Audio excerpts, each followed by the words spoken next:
الحمد لله ذي العزة والآلاء رب العالمين والصلاة والسلام على سيد الأنبياء والمرسلين والعاقبة للمتقين أما بعد فأعوذ بالله من الشيطان الرجيم بسم الله الرحمن الرحيم وَأَقِيمُوا الصَّلَاةَ وَآتُوا الزَّكَاةَ وَارْكَعُوا مَعَ الرَّاكِعِينَ صدق الله مولانا العظيم إن الله وملائكته يصلون على النبي يا أيها الذين آمنوا صلوا عليه وسلموا تسليما اللهم صل على سيدنا ومولانا محمد وعلى آل سيدنا ومولانا محمد وبارك وسلم وصل عليه الصلاة والسلام عليك يا سيدي يا رسول الله الصلاة والسلام عليك يا سيدي يا حبيب الله الصلاة والسلام عليك يا سيدي يا شفيع المذنبين وعلى آلك وأصحابك يا سيدي يا رحمة للعالمين بعد حمد و صلاة لائق عزت و تکریم جمیع احباب سمین وقار باجماعت نماز کے لیے صفوں کی درستگی کے متعلق احادیث مبارکہ گزشتہ نشست میں ہم نے سماعت کی، اسی عنوان کو مزید آگے بڑھائیں گے، کچھ مزید حدیثیں اس عنوان پر سماعت کریں گے۔ اللہ کریم ہمیں عمل کی توفیق عطا فرمائے اور آقا حضور رحمت عالم صلی اللہ علیہ وآلہ وسلم کی تعلیمات سے اپنی دین اور اپنی دنیا کو روشن کرنے کی توفیق عطا فرمائے۔ یہ حدیث شریف مسلم شریف کے اندر موجود ہے۔ حضرت نعمان بن بشیر رضی اللہ تعالیٰ عنہ آپ اس حدیث کو روایت کرتے ہیں،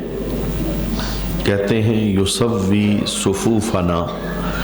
کہ آقا حضور رحمت عالم صلی اللہ علیہ وآلہ وسلم جماعت کھڑی ہونے سے پہلے ہماری صفوں کو درست فرمایا کرتے تھے، سیدھا کیا کرتے تھے۔ یسوی صفوفنا ہماری صفوں کو سیدھا کیا کرتے تھے، کس طرح؟ حتی کانما یسوی بحلقداہ، اس طرح سیدھا کرتے تھے جیسے تیر سیدھا ہوتا ہے۔ ایک اس کا معنی یہ ہے، اور دوسرا اس کا معنی یہ ہے کہ تیر بنانے کے لیے جو آلہ استعمال کیا جاتا ہے، جس کے اوپر رکھ کر تیر کو بنایا جاتا ہے اور بالکل وہ سیدھا ہوتا ہے، اس میں ٹیڑھا پن نہیں ہوتا، تو صحابہ کہتے ہیں کہ ہماری صفیں اس قدر سیدھی ہوتی تھی کہ اگر ہماری صفوں پر رکھ کر کوئی تیر تیار کرے تو وہ سیدھا تیر بنا سکتا تھا، یعنی صفوں کے اندر کوئی ٹیڑھا پن موجود نہیں ہوتا تھا۔ حتی رعا ان قد اقلنا عنہ، آقا حضور رحمت عالم یہ عمل فرماتے رہے یہاں تک کہ جب ہمیں یہ بات پکی ہو گئی کہ ہم نے جماعت کے لیے کھڑا ہونا ہے تو صفوں کو کیسے بنانا ہے اور کیسے درست کرنا ہے، یہ بات ہمیں پختہ ہو گئی، تو پھر نبی کریم صلی اللہ علیہ وسلم نے ایک دن کیا کیا، ثم خرج یوما، ایک دن سرکار تشریف لائے تو جماعت کروانے کے لیے تکبیر ہو گئی، حتی قادا یکبر، قریب تھا کہ نبی کریم صلی اللہ علیہ وآلہ وسلم تکبیر کہیں، یعنی نماز کا آغاز کرنے کے لیے تکبیر تحریمہ جو کہی جاتی ہے، قریب تھا کہ سرکار تکبیر تحریمہ کہیں، اقامت ہو چکی تھی، صفیں درست ہو چکی تھی، تو نبی کریم صلی اللہ علیہ وسلم قریب تھا کہ آپ تکبیر کہیں۔ فرعا رجلا بادیا صدرہ من الصف، تو محبوب کریم علیہ السلام نے مڑ کے دیکھا تو ایک بندے کا سینہ صف سے باہر نکلا ہوا تھا، یعنی جماعت کھڑی ہو چکی تھی، اقامت ہو چکی تھی، قریب تھا کہ سرکار تکبیر لگائیں تو نظر پڑی ایک بندے پہ، فرعا رجلن، ایک بندے کو دیکھا، بادین صدرہ من الصف، صف سے اس کا سینہ باہر تھا، یعنی صف ٹیڑھی تھی اور وہ صف سے باہر نکل کر کھڑا تھا۔ فقال عباد اللہ، تو نبی کریم صلی اللہ علیہ وآلہ وسلم نے جماعت شروع کرنے سے پہلے ارشاد فرمایا، اللہ کے بندو، لا تصون صفوفکم او لا یخالفن اللہ بین وجوہکم۔ نبی کریم صلی اللہ علیہ وسلم نے فرمایا کہ اللہ کے بندو، صفیں درست کرو گے یا پھر اللہ کے عذاب کا انتظار کرو گے؟ اور اس کا جو لفظی معنی ہے وہ یہ ہے، او لا یخالفن اللہ بین وجوہکم، صفیں درست کرو وگرنہ اللہ تمہارے چہرے بدل دے گا۔ یعنی نبی کریم صلی اللہ علیہ وسلم نے عذاب کی وعید ارشاد فرمائی کہ اگر باجماعت نماز کے دوران صفوں کی درستگی کا خیال نہ رکھا جائے، صفوں میں ٹیڑھا پن موجود ہو، کوئی بندہ باہر ہے اور صف اس کی وجہ سے ٹیڑھی ہو چکی ہے، تو نبی کریم صلی اللہ علیہ وسلم نے ناراضگی کا اظہار کرتے ہوئے اللہ کے عذاب سے ڈرایا کہ اللہ کے بندو، صفیں درست کرو گے یا پھر اللہ کے عذاب کا انتظار کرو گے؟ یعنی دونوں میں سے کون سا کام کرنا ہے؟ اپنی صفوں کو درست کرو، یعنی جب تم صفیں درست رکھو گے، کندھے سے کندھا ملاؤ گے، خلا بیچ کا ختم کرو گے، فاصلہ ختم کرو گے، ٹیڑھا پن ختم کرو گے، تو پھر اللہ اپنا عذاب نہیں بھیجے گا بلکہ اللہ راضی ہو کے اپنی رحمت عطا فرمائے گا۔ یعنی اس حدیث کے اندر ہمیں اس بات کا پتہ چلا کہ جماعت کھڑی ہونے سے پہلے نبی کریم صلی اللہ علیہ وآلہ وسلم صفوں کی درستگی کا خاص اہتمام کرتے تھے۔ یہ صرف سنت نہیں ہے، یعنی اگر یہ بات خالی سنت ہوتی اور پھر سنت کا بھی درجہ ہوتا ہے، سنت مؤکدہ، سنت غیر مؤکدہ، تو اس پر کلام ہو سکتا ہے۔ یہ سنت نہیں خالی بلکہ یہ ہے واجب درجے کا حکم کہ جماعت جب کھڑی ہو جائے تو صفوں کو درست کیا جائے، اور اتنا سیدھا صفوں کو کیا جائے جس طرح تیر سیدھا ہوتا ہے، صف کے اندر کوئی ٹیڑھا پن موجود نہ ہو۔ ہر مقتدی کی ذمہ داریوں میں سے ایک ذمہ داری ہے۔ سنن نسائی کی حدیث ہے، ابو مسعود رضی اللہ تعالی عنہ اس حدیث کو روایت کرتے ہیں، کان رسول اللہ صلی اللہ علیہ وآلہ وسلم یمسح مناکبنا فی الصلاۃ، نبی کریم صلی اللہ علیہ وآلہ وسلم جماعت شروع ہونے سے پہلے ہمارے کندھوں پر ہاتھ مار کر صف کو درست فرمایا کرتے تھے۔ یعنی سرکار صفوں کے بیچ میں سے گزرتے اور کندھوں پر ہاتھ مار کر جو بندہ صف سے باہر کھڑا ہوتا اسے صف کے اندر کرتے اور صف کو درست کرتے، وَيَقُولُ، اور ساتھ یہ جملہ بولا کرتے تھے، کیا؟ لا تختلفوا، میرے صحابہ اس مسئلے میں اختلاف نہ کرنا، یعنی ایسا نہ کرنا کہ تمہاری صفیں ٹیڑھی ہوں، تمہاری صفوں کے بیچ میں گیپ آ جائے اور تمہاری صفوں کے بیچ میں خلا آ جائے۔ لا تختلفوا، اس میں اختلاف نہ کرنا، چونکہ اس کام کا اہتمام میں محمد اپنے ہاتھوں سے کر کے جا رہا ہوں، یعنی میں نے خالی زبان سے نہیں کیا۔ اب دیکھیے حدیث کی جو 3 قسمیں ہیں، ان تینوں قسموں میں سے جو پہلی قسم حدیث کی ہے حدیث قولی، تو صفوں کی درستگی کے متعلق قولی احادیث بھی موجود ہیں، اور دوسری قسم ہے حدیث فعلی کہ نبی کریم صلی اللہ علیہ وسلم نے کر کے دکھایا، یعنی اپنے فعل کے ذریعے، اپنے ہاتھوں کے ذریعے۔ صحابہ کہتے ہیں کہ ہمارے کندھوں پہ نبی کریم صلی اللہ علیہ وسلم ہاتھ مارتے اور ہماری صفوں کو درست کرتے، اور اگر جماعت ہونے لگتی، تکبیر شروع ہونے لگتی، قامت ختم ہو چکی ہوتی، تو نظر آ جاتا کہ کوئی بندہ صف سے باہر کھڑا ہے، تو نبی کریم صلی اللہ علیہ وسلم تکبیر نہ کہتے بلکہ اسے حکم دیتے کہ صف کے اندر ہو کے اپنی صف کو درست کر لے۔ اور یہ نسبت کتنی اونچی ہے کہ ہم صفوں کے اندر کھڑے ہو کے نماز پڑھتے ہیں، یعنی اتنی اونچی نسبت ہے۔ جب آپ اس نسبت کو سنیں گے تو ناز کریں گے کہ یہ اعزاز اللہ نے نبی کریم صلی اللہ علیہ وسلم کے صدقے میں اس امت کو عطا فرمایا ہے۔ ہمیں اپنا اعزاز اور مقام سمجھنا چاہیے، اور جس طرح شریعت چاہتی ہے ہمیں جماعت کے دوران اسی طرح کھڑے ہونا چاہیے۔ یہ دیکھیے حضرت جابر بن سامورہ رضی اللہ تعالی عنہ، وہ صحابی رسول جنہوں نے 14ویں رات کا چاند چمک رہا تھا تو نبی کریم صلی اللہ علیہ وسلم کے گھر کے اندر سرکار کے چہرے کی زیارت کی، اور کہتے ہیں کہ سرخ داڑیوں والا کپڑا سرکار زیب تن کیے ہوئے اپنے گھر کے اندر کھلے آسمان کے نیچے تشریف فرما تھے۔ تو جابر بن سامورہ کہتے ہیں کہ میں نے ایک نظر رات کے وقت 14ویں کے چاند پہ ڈالی جو آسمانوں پہ چمک رہا تھا، اور دوسری نظر میں نے آمنہ کے لال کے چہرے پر ڈالی۔ رب کی عزت کی قسم اٹھا کے کہتے ہیں چاند سے زیادہ حسین میرے مصطفیٰ کا چہرہ لگ رہا تھا۔ یعنی انہوں نے حضور کے حسن کو بھی بیان فرمایا ہے۔ یہی جابر بن سامورہ رضی اللہ تعالی عنہ آپ روایت کرتے ہیں، خرج علینا رسول اللہ صلی اللہ علیہ وآلہ وسلم فقال، نبی کریم صلی اللہ علیہ وآلہ وسلم ہمارے درمیان تشریف لائے، یعنی صحابہ کا مجمع لگا ہوا تھا تو سرکار ہمارے مابین تشریف لائے، اور آ کے سرکار نے فرمایا،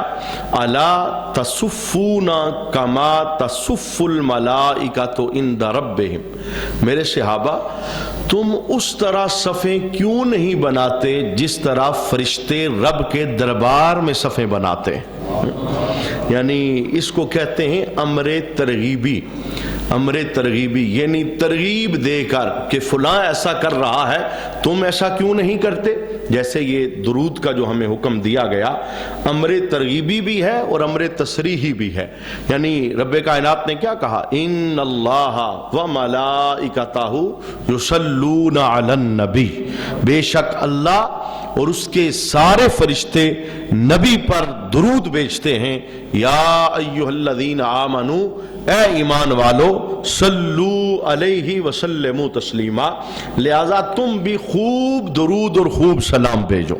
یعنی پہلے ترغیب دی کہ اللہ بھی یہ کام کرتا ہے اور اس کے فرشتے بھی یہ کام کرتے ہیں، لہذا ایمان والو تم بھی یہ کام کرو۔ اب آقا حضور نے اسی انداز کے اندر یہ کلام بھی ارشاد فرمایا میرے صحابہ، الا تصفون کما تصف الملائکۃ عند ربہم، تم اپنی صفیں ویسے کیوں نہیں بناتے جیسے فرشتے رب کے دربار کے اندر اپنی صفیں بناتے ہیں۔ وہ اللہ کا دربار کہاں پر ہے؟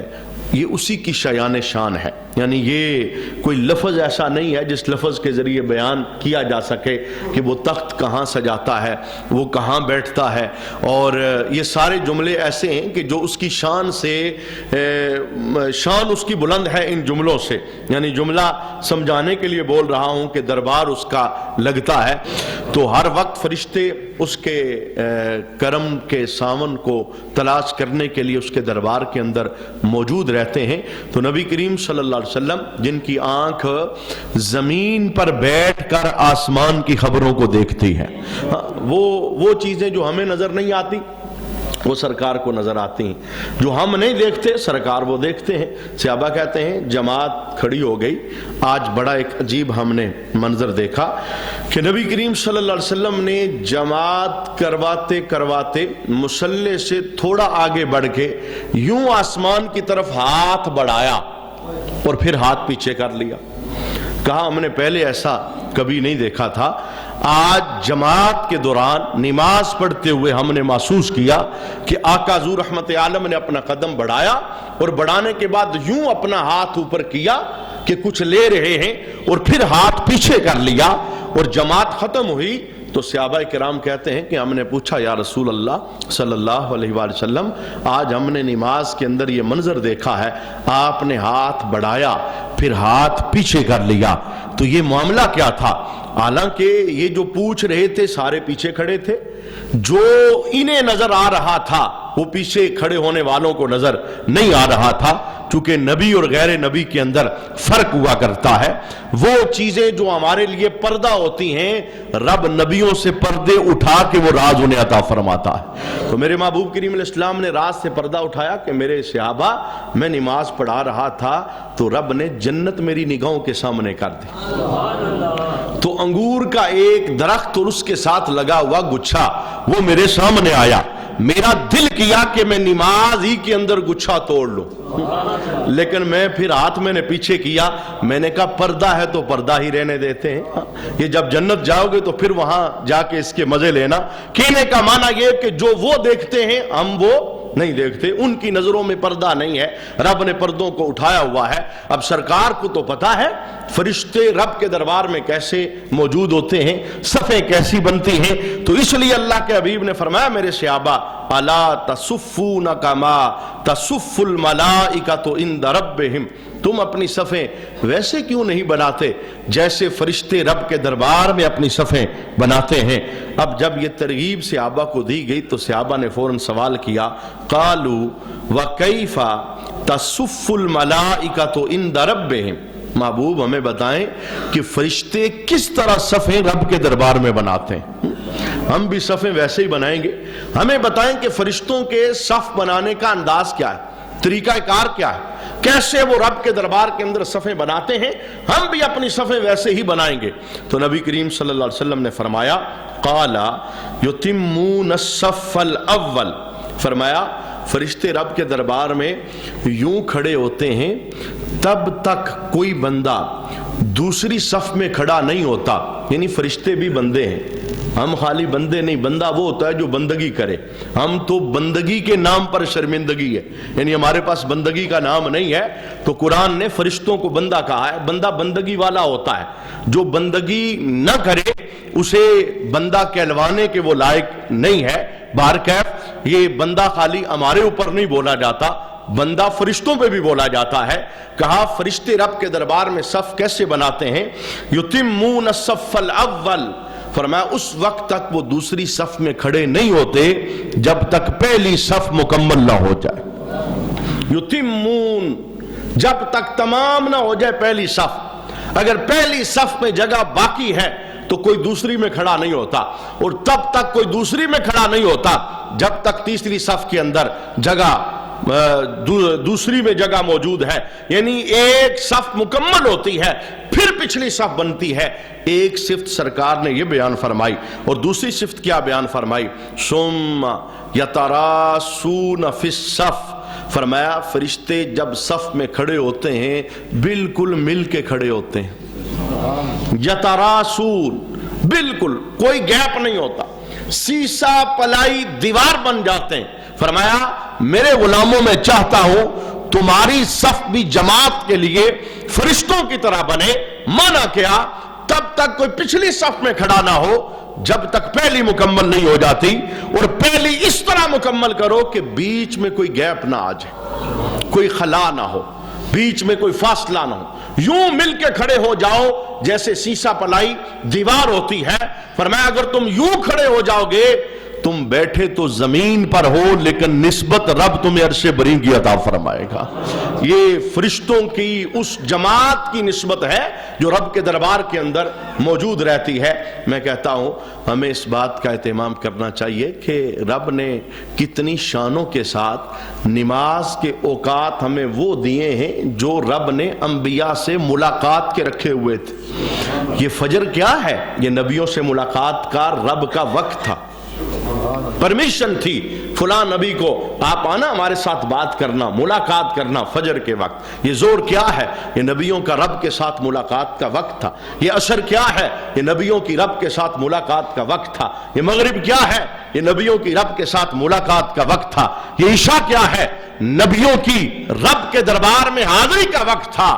رب نے کتنا پیار کیا ہے امت محمدی کے ساتھ، وہ 5 وقت جن کے اندر رب نے نبیوں کو اجازت دی تھی کہ آپ ہمارے ساتھ آؤ بات کرو، رب نے امت محمدی کے ہر کلمہ پڑھنے والے کو بات کرنے کی اجازت عطا فرمائی۔ یہ نماز اصل میں بات ہی تو ہوتی ہے جو بندہ اللہ کے دربار میں کر رہا ہوتا ہے. اوقات جو نماز کے دیے وہ نبیوں والے ہمیں عطا فرمائے, اور جو صفوں کا طریقہ دیا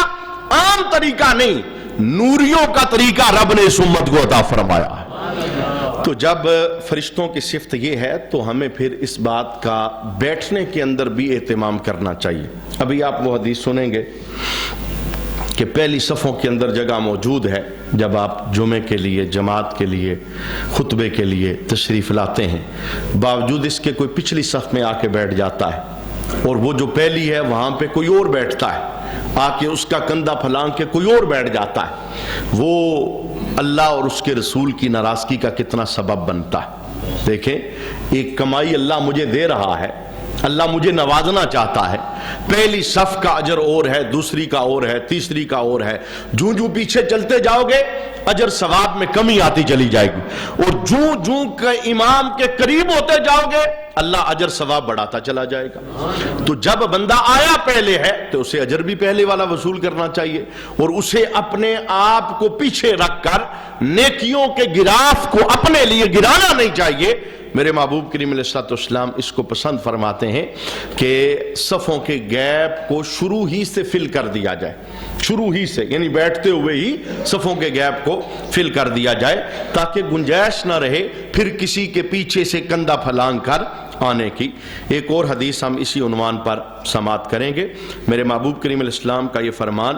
بخاری شریف کے اندر موجود ہے. حضرت انس بن مالک اس حدیث کو روایت کرتے ہیں, کہتے ہیں اقیمت الصلاۃ, تکبیر قائم ہو گئی, یعنی اقامت ہو گئی, تو نبی کریم صلی اللہ علیہ وسلم مصلی پر تشریف لے آئے جماعت کروانے کے لیے. تو پھر سرکار نے کیا کیا, فَأَقْبَلَ عَلَيْنَا رسول اللہ صلی اللہ علیہ وآلہ وسلم بِوَجْهِهِ, جماعت شروع ہونے سے پہلے سرکار نے ہماری طرف چہرہ کیا, یعنی جماعت کے لیے تکبیر ہو گئی, اقامت ہو گئی, تو سرکار نے جماعت شروع کرنے سے پہلے چہرہ مقتدیوں کی طرف کیا, اور چہرہ کر کے کیا کہا, اقیموا صفوفکم وتراسوا, صفیں اپنی صفیں سیدھی کرو اور خلال ختم کرو اور سیسا پلائی دیوار بن جاؤ. یہ معنی ہوتا ہے اقیموا صفوفکم وتراسوا, صفیں سیدھی کرو, گیپ ختم کرو, خلا ختم کرو اور سیسا پلائی دیوار بن جاؤ. مجھے بتائیں وہ صحابہ جن کی زندگی کا مشغلہ یہ تھا کہ میرے محبوب تشریف لائے, تو ایک بندے کو دیکھا کہ اس نے سونے کی انگوٹھی پہنی ہے, گولڈ پہنا ہوا ہے, تو نبی کریم صلی اللہ علیہ وسلم نے اس گولڈ کو اتارا اور اتار کے پھینک دیا اور کہا یہ میری امت کے مردوں کے لیے سونا حرام ہے, کسی موقع پر بھی جائز نہیں. شادی کس نے بول دیا کہ خوشی کے موقع پر گناہ جائز ہوتا ہے؟ مسلمانوں کو سمجھا دو, انہیں کسی مکتب میں لے جاؤ, انہیں کوئی کورس کروا دو کہ ہم خوشی کے موقع پر بغیر رب کے نہیں ہوتے. یہ مسلمان سمجھ چکا ہے کہ خوشی کے موقع پر میں تنہا ہوں, میرا کوئی رب نہیں, میرا کوئی رسول نہیں, میں نے کسی کا کلمہ نہیں پڑھا, میں نہیں جانتا قرآن, میں نہیں جانتا حدیث, کیوں؟ میں من مانی کروں گا, میں خوشی اس طرح گزاروں گا جیسے میرا دل کرتا ہے. یہ مسلمان کا احساس نہیں ہے. مسلمانوں کو بتاؤ ہم نے جس طرح غم گزارنے ہیں اسی طرح رب کی مان کر خوشیاں بھی گزارنی. خوشی کے موقع پر گناہ کب جائز ہو جاتا ہے؟ ایک مسلمان اپنی نجی زندگی کے اندر عام طور پر ہو سکتا ہے, چونکہ مسلمان ہے,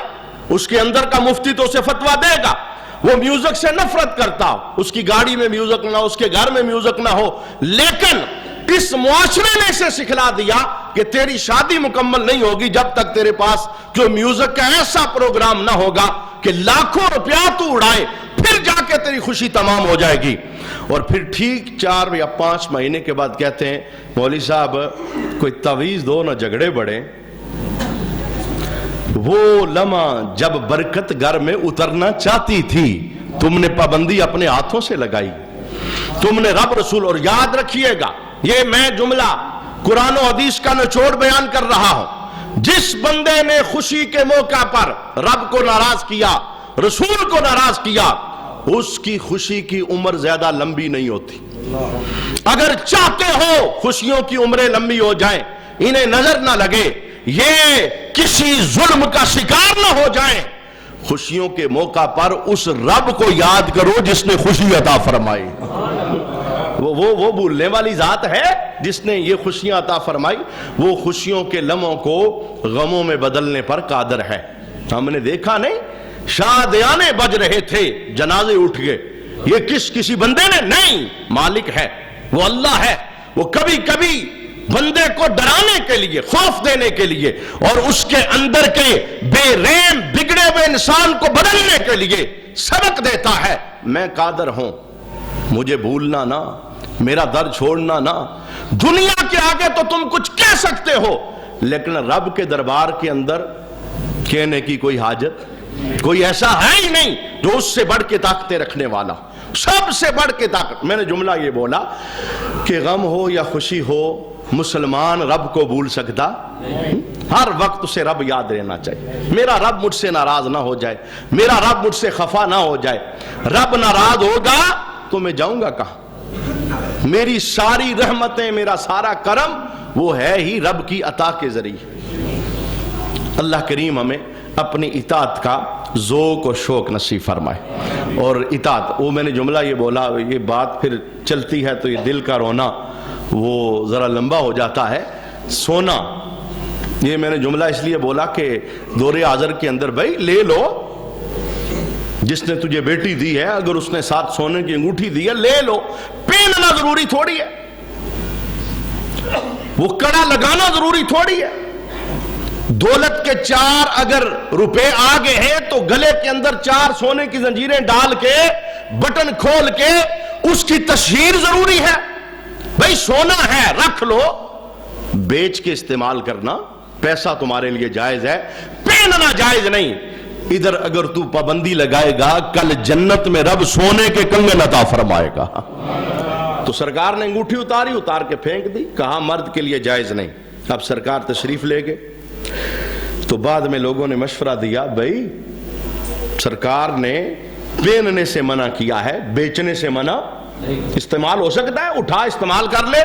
صحابہ، میں کہتا ہوں جن لوگوں نے پھر صفیں بنا کے دکھائی ہیں، میں ان کا عمل آپ کو بتا رہا ہوں۔ وہ سرکار کے کتنے اونچے عاشق تھے،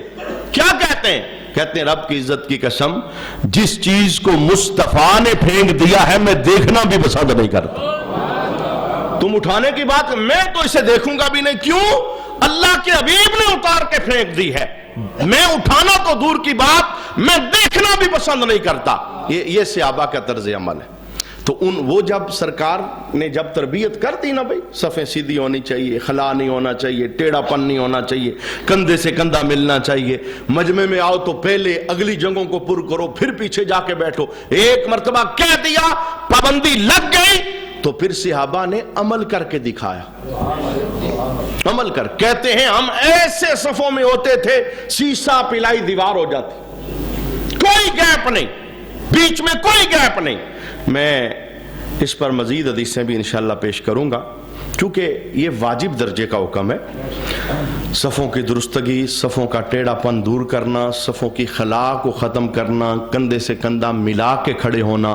واجب درجے کا حکم ہے، اور اس کے چھوڑنے پر شریعت کی طرف سے وعیدیں موجود ہیں۔ انشاءاللہ ہم اس پر مزید کلام بھی سماعت کریں گے۔